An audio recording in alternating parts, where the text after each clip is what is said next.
মনে রাখবেন, ভাঙ্গা জিনিসগুলাকে আল্লাহ এমন ভাবে সুন্দর করে নতুন করে সাজাবে, আপনাকে এমন সুন্দর জীবন দান করবে, যারা আপনাকে নামাতে চেয়েছিল তারা আপনি পর্যন্ত আর পৌঁছাতে পারবে না। সুবহানাল্লাহ। যারা আপনাকে টেনে ধরে নামাতে চেয়েছে তারা অনেক পিছনে পড়ে থাকবে, আপনি রবের রহমত নিয়ে অনেক দূরে এগিয়ে থাকবেন। মনে রাখবেন, শুধু একটু সয়ে যাবেন, একটু ধৈর্য ধরে থাকবেন, একটু সহ্য করে চুপ করে থাকবেন।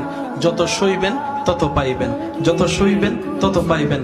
কোনো আফসোস নাই, কোনো আপত্তি নাই, কোনো হা হতাশ নাই। রবকে শুধু এতটুকু বলবেন, যখনই মন খারাপ হবে সিজদায় মাথাটা ঝুঁকিয়ে, ইয়া রব, আমি যা পেয়েছি কোনো কিছু পাওয়ার যোগ্যতা আমার কাছেই নেই, সব তুমি দয়া করে দান করেছো, সব তুমি দয়া করে দান করেছো। একটা জিনিস পাওয়ার যোগ্যতা আমার নাই, এই চোখ পাওয়ার মতো যোগ্যতা আমার কাছে নেই, এই কান শোনার মতো কান আমার কাছে নেই। আল্লাহ, কোনো কিছুরই পাওয়ার যোগ্যতা নাই, তুমি দয়া করে দেখার জন্য দুইটা চোখ দিয়েছো, তোমার দরবারে শুকরিয়া। সুবহানাল্লাহ।